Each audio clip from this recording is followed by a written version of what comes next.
தமிழக அரசியல் அதிமுகவை நோக்கி நகரும்.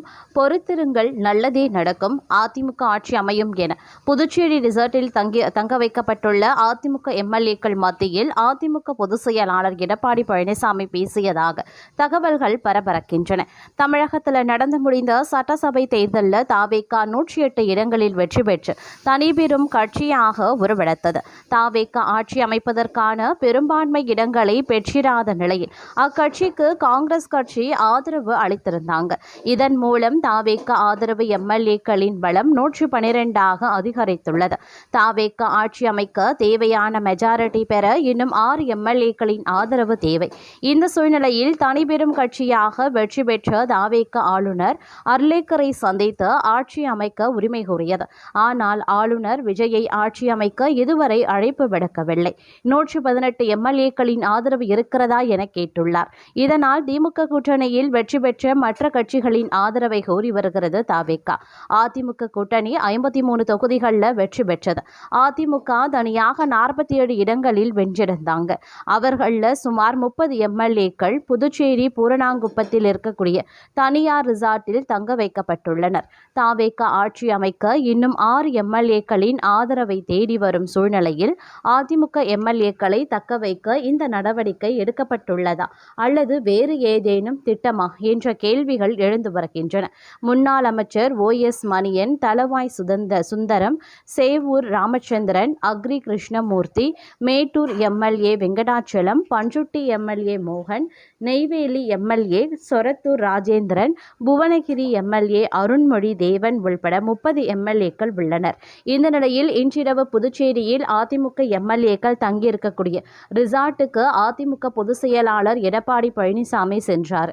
அவருடன் முன்னாள் அமைச்சர்கள் KP முனுசாமி, நத்தம் விஸ்வநாதன், SP வேலுமணி, திண்டுக்கல் சீனிவாசன் உள்ளிட்ட முக்கிய நிர்வாகிகளும் சென்றனர். எடப்பாடி பழனிசாமி தமிழக அதிமுக எம்எல்ஏக்களை சந்தித்து ஆலோசனை நடத்தினார். ரிசார்ட்டில் தங்க வைக்கப்பட்டிருக்கக்கூடிய அதிமுக எம்எல்ஏக்களை சந்தித்த எடப்பாடி பழனிசாமி அவர்களிடம் நல்லதே நடக்கும் என்று கூறியதாக தகவல் வெளியாகியிருந்தன. மேலும் திமுகவுடன் கண்டிப்பாக கூட்டணி கிடையாது எனவும் அனைவரும் பொறுமை காக்கவும் எம்எல்ஏக்கள் யாரும் புதுச்சேரியில் இருந்து புறப்பட வேண்டாம் என்றும் கூறியதாக தகவல்கள் வெளியாகியிருந்தது. பெரும்பான்மை பலம் இல்லாத விஜய் முட்டி மோதி இங்கே வருவார். நம் தலைமையில் ஆட்சி அமையும். பொறுத்திருங்கள் எனவும் எடப்பாடி பழனிசாமி பேசியதாக தகவல் வெளியாகியிருந்தன. இது தாவேகா தரப்பை அதிர்ச்சியில் ஆழ்த்தியுள்ளதாக சொல்லப்படுகிறது. இது ஒரு புறம் நடந்து கொண்டிருக்க, மற்றொரு புறமோ தமிழக அரசியலில் அடுத்தடுத்த அதிரடி மாற்றங்கள் அரங்கேறி வரும் நிலையில் சென்னை பசுமை வழி சாலையில் இருக்கக்கூடிய அதிமுக பொதுச் செயலாளர் எடப்பாடி பழனிசாமியின் இல்லத்தில் கட்சியின் மூத்த தலைவர் தம்பிதுரை MP திடீர் சந்திப்பு நடத்தினார். இந்த நீண்ட நேர ஆலோசனைக்கு பிறகு செய்தியாளர்களை சந்தித்த தம்பிதுரை கடவுள் ஆசீர்வாதத்தால் தமிழகத்தில் விரைவில் நல்லதே நடக்கும் என ஒற்றை வரியில் ஒரு குண்டை தூக்கி போட்டார். தொடர்ந்து பேசிய அவர், மக்களுக்கான நல்லாட்சியை வழங்க எடப்பாடியார் தீவிர ஆலோசனையில் ஈடுபட்டிருக்கிறார். விரைவில் அவர் தலைமையில் அதிமுக ஆட்சி அமையும் என அதீத நம்பிக்கையை வெளிப்படுத்தினார். இருப்பினும் தேசிய ஜனநாயக கூட்டணியில் அதிமுக நீடிக்கிறதா என்ற செய்தியாளர்களின் கிடுக்குபிடி கேள்விக்கு சிரித்தபடியே பதில் கூற மறுத்து நழுவிய தம்பிதுரை EPS மீண்டும் முதல்வராக பதவியேற்பார் என்பதில் மட்டும் உறுதியாகவே இருந்தார். தேர்தல் நெருங்கும் வேளையில் கூட்டணியை பற்றி மூச்சு விடாமல் மீண்டும் ஆட்சியை பிடிப்போம் என தம்பிதுரை முழங்கியிருப்பது அரசியல் வட்டாரத்தில் பெரும் விவாதத்தையும் கிளப்பியும் இருக்கின்றது அப்படின்னு தான் சொல்லணும். அது மட்டும் இல்லாம இன்னொரு புறம் பார்க்கும் பொழுது தற்போதைய அரசியல் நிலவரத்தில் அதிரடியான திருப்பங்கள் வெளிவந்து கொண்டே இருக்கின்றது அப்படின்னே சொல்லலாம். தமிழக சட்டசபை தேர்தல் முடிவுகள் வெளியாகி பெரும் பரபரப்பை ஏற்படுத்தியிருக்கும் நிலையில் தமிழக வெற்றிக் கழகம் தனிபெரும் கட்சியாக உருவெடுத்தும் ஆட்சி அமைக்க முடியாமல் இழுபறி நீடிப்பது அரசியல் வட்டாரத்தில் புயலை கிளப்பியுள்ளது. நடிகர் விஜயின் தமிழக வெற்றிக் கழகம் 108 இடங்களை தன்வசப்படுத்தியுள்ளது. காங்கிரஸ் கட்சியின் 5 எம்எல்ஏக்கள் ஆதரவு அளித்திருக்க போதிலும் ஆட்சி அமைக்க தேவையான 118 இடங்களை எட்ட இன்னும் 5 இடங்கள் குறைவாகவே இருக்கின்றன.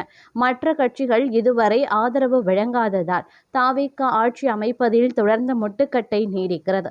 இந்த சூழல்ல தமிழக அரசியலில் இதுவரை கண்டிராத ஒரு திருப்பமாக பரம எதிரிகளான திமுகவும் அதிமுகவும் இணைந்து கூட்டணி ஆட்சி அமைக்கப் போவதாக தகவல்கள் கசிந்துள்ளன. விஜயின் வளர்ச்சியை தடுக்கவே இந்த வியூகம் வகுக்கப்படுவதாக கூறப்படுகிறது. இந்த தகவலுக்கு நடிகர் விஷால் தனது சமூக வலைதள பக்கத்தில் கடும் கண்டனத்தை பதிவு செய்துள்ளார்.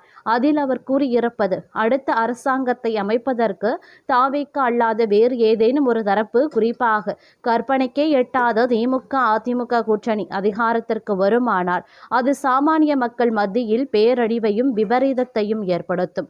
ஒரு குடிமகனாகவும் வாக்காளனாகவும் இதை நான் ஏற்கவே மாட்டேன். இது எவரும் சற்றும் ஏற்புடையதாகவும் இருக்காது. விஷாலின் இந்த அதிரடியான கருத்து ஏற்கனவே கொந்தளிப்பாக இருக்கும் தமிழக அரசியலில் மேலும் அனலை கூட்டியுள்ளது. தமிழகத்தின் அடுத்த முதல்வர் யார் என்ற கேள்விக்கு இன்னும் விடை கிடைக்காததால் மக்கள் மத்தியில் பெரும் எதிர்பார்ப்பு நிலவி வருகின்றது அப்படின்னு தான் சொல்லணும். அது மட்டுமின்றி தமிழகத்தில் 12ஆம் வகுப்பு பொதுத் தேர்வு முடிவுகள் வெளியான நிலையில் பள்ளிக்கல்வித்துறை செயலாளர் சந்திரமோகனன் 12ஆம் வகுப்பு பொதுத் தேர்வு முடிவுகளை வெளியிட்டார். மொத்தம் தேர்ச்சி பெற்றவர்கள் 95.20% பேர் அப்படின்னு சொல்லியிருக்காங்க. அது மட்டும் இல்லாம இது ஒரு புறம் நடந்து கொண்டிருக்கு. மற்றொரு புறமோ தமிழக வெற்றி கழகத்தின் அரசியல் நகர்வுகள் குறித்து விசிக மூத்த தலைவர் சிந்தனை செல்வன் முன்வைத்திருக்கக்கூடிய விமர்சனம் தற்போது பெரும் புயலை மற்றொரு புறம் கிளப்பியிருக்கின்றது. தாவேக தலைவர் விஜயை அவருக்கு நெருக்கமானவர்கள் தவறாக வழி நடத்துவதாக குற்றம் சாட்டியிருக்கக்கூடிய அவர் கூட்டணி மற்றும் ஆதரவு கோருவதில் முறையான அணுகுமுறை இல்லை என்பதை சுட்டிக்காட்டியிருக்கார். வாட்ஸ்அப் மூலம் கடிதம் அனுப்பி ஆதரவு கேட்பது அரசியல் முதிர்ச்சி அல்ல என்றும் நேரடியாக மனம் விட்டு பேச வேண்டியதன் அவசியத்தையும் அவர் வலியுறுத்தியிருக்கார். விஜயை சுற்றி இருப்பவர்கள் எடுக்கும் தவறான முடிவுகள் கட்சியின் பிம்பத்தை பாதிக்கும் என்பதால் இந்த தவறான அணுகுமுறையை விஜய் விரைந்து உணர வேண்டும் என சிந்தனை செல்வன் எச்சரித்துள்ளார். தாவேகாவின் செயல்பாடுகள் அரசியல் வட்டாரத்தில் சலசலப்பை ஏற்படுத்தி வரும் நிலையில் விசிகாவின் இந்த நேரடி விமர்சனம் வரும் நாட்களில் புதிய அரசியல் மாற்றங்களுக்கு வித்திடும் என எதிர்பார்க்கப்பட்டு வருகிறது. அது மட்டுமின்றி தமிழக சட்டப்பேரவை தேர்தலில் விஜய் தலைமையிலான தமிழக வெற்றி கழகம் 108 இடங்களை கைப்பற்றி தனிபெரும் கட்சியாக உருவெடுத்திருக்கும் நிலையில் ஆட்சி அமைக்க தேவையான 118 இடங்கள் இல்லாததால் காங்கிரஸ், விசிக, சிபிஐ, சிபிஎம் உள்ளிட்ட கட்சிகளிடம் ஆதரவு கோரப்பட்டது. இதில் காங்கிரஸ் ஆதரவு அளிக்க கடிதம் கொடுத்துள்ளது. பிற 3 கட்சிகள் ஆலோசித்து முடிவெடுப்பதாக சொல்லியிருந்தாங்க.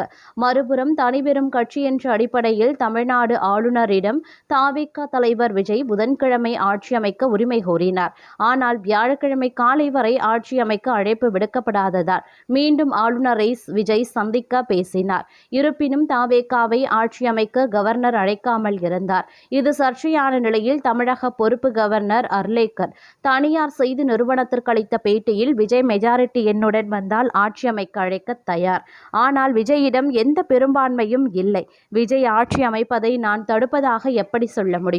விஜயை ஆட்சி அமைக்க அழைப்பதில் எனக்கு எந்த ஆட்சேபனையும் இல்லை.